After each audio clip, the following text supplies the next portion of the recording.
Anadaiwa shilingi ngapi? Anadaiwa shilingi ngapi ndio nini mambo ya kuelewana mboi mbona kama hivi. Dogo unadaiwa shilingi ngapi? Subiri kwanza mwanangu. Unadaiwa shilingi ngapi wewe? Mimi kusema kweli brother.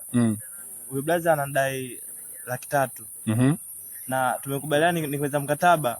Anigee nani yangu kadi. Mkataba umemaliza au hujamaliza? Mkataba nishamaliza. Umemaliza vipi? Unadaiwa shilingi ngapi? Unadaiwa shilingi ngapi? 300,000. 300,000. Pikipiki si ndio hii? Na pikipiki bado iko fresh. Sasa wewe ushauri wako unasemaje? Ulitaka uuze pikipiki au unaendelea kumlipa hesabu yake? Paka yeye kakufuata hapa inaonekana wewe unamdai. Usikie mwenyekiti. Udogo anakuleta mimi Ayusho. Alafu mimi pigo hizo sizipendi. Oya, mimi way back unajua.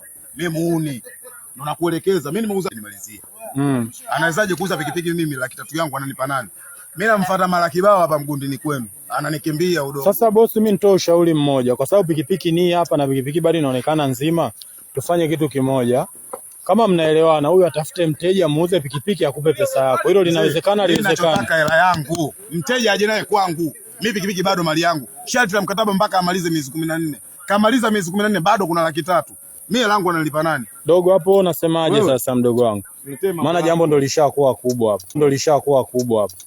Sikia sasa blaza. Hapo umesikia? Subiri kwanza. Hapo inabidi muelewane wana. Hamna cha kuelewana bwana. Mimi langu analipa nani? Kwa dogo hela wewe unapa kuitoa sasa hivi. Nini mambo mbona unataka chuma wewe? Sio kweli maisha ukweli sio kweli. Au kama hivyo mbona mdogo anachukulia watu wake. Wadogo unadaiwa shilingi ngapi mbona? 300,000 brother. 300,000 ndio nini sasa? Wewe mnashinda kuvumilia kisa 300,000 mwanangu. Mkataba ndio nini mwanangu? Mimi nimeuza kiwanja ndio nachukua hiyo. Ndio umeuza kiwanja kweli, msendie dogo. Sasa hela yangu mimi ananipa nani? Hela anakumalizia dogo sasa. Sawa, sikuja kuchukua mtaani, atakuja kuchukua. Sio kweli, sio kweli. Sasa umesikia, nyie mkubaliane.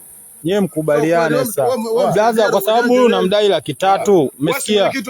Mimi ndo mwenyekiti wa kijiwe hiki. Pikipiki anakuja kuifuata na kuleta hela yangu. Mimi sitaki matatizo ujue. Dogo wewe uko tayari? Mimi nakuja kumzingua mtu unajua. Msendie bwana, sio kweli maisha kweli leo hatuishi hivyo.